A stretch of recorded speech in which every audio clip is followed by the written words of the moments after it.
I'm sure every headline is going to be who was left off. And, of course. This That's is what makes the show great.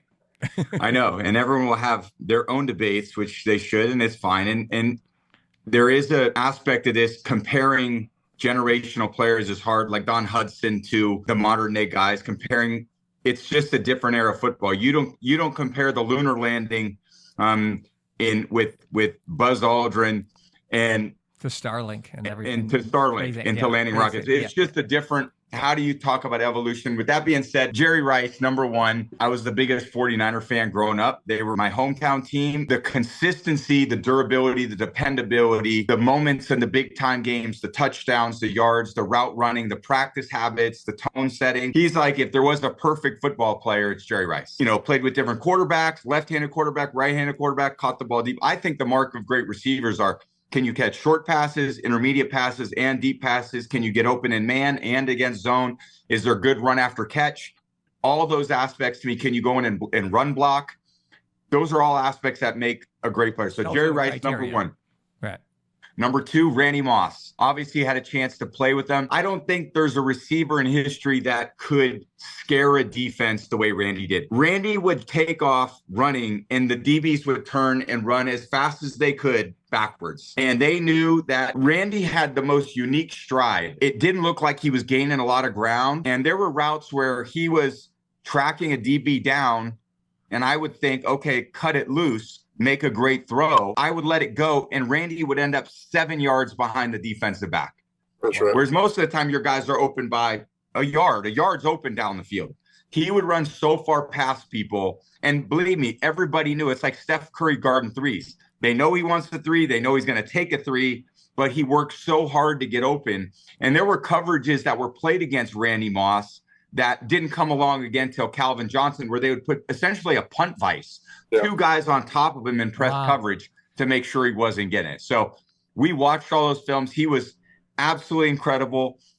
Third, Larry Fitzgerald, the productivity in really an environment where it really wasn't probably the best football environment. He played with a lot of head coaches, a lot of quarterbacks. He was one of the top 3 most consistent players ever to play. And I think the glaring thing about, we would always say there were 3 things the receiver should do. Get open, which Larry did that in the slot, on the perimeter, all parts of the field. Get open, catch the ball. Was 2. He caught the ball better than any receiver to ever play. Him and Chris Carter are probably the 2 best hands ever. He had more tackles on interception returns than drops. That's one of the greatest stats I've ever heard. That's incredible. I never knew that. I think he had like 11 tackles in his career and like 8 drop passes, some ridiculous stat.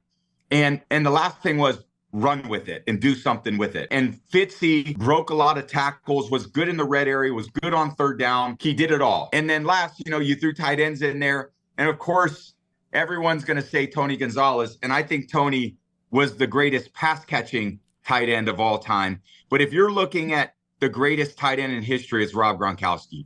He catches the ball as well as the top 3 or 4, I would say, between Gonzalez. Receivers and wide. No, I'm saying between, I'm putting at a tight end position, between Kelsey, Gates, Gonzalez, and Gronk. I think those are probably the top 4 pass catching tight ends. But Gronk was without a doubt the greatest run blocking tight end the league's ever seen. Where if I name those other 3, I would say they were very, it just wasn't their strength. For Gronk, we would run the ball behind him because that was the best matchup on our team that day. And Gronk embraced blocking better than any player that I ever played with. He would want you to run the ball over the top because he knew he could dominate a 280, 290-pound defensive end, and yet he could get open on 220-pound safeties, which is the most unique combination. And Peyton would attest to this. The easiest mismatch in football is a great tight end. There's no way, it's nearly impossible to double a tight end. You could try to take Tony Gonzalez away. You could try to take Gates away. They have so many options from their basic alignments that they could get into a defense and basically any route combination was available. I think those are my 4: Rice, Moss, Fitzgerald. And again, I'm thinking because of the statistics are so important, it's hard to think of the receivers of the past, although how great they were.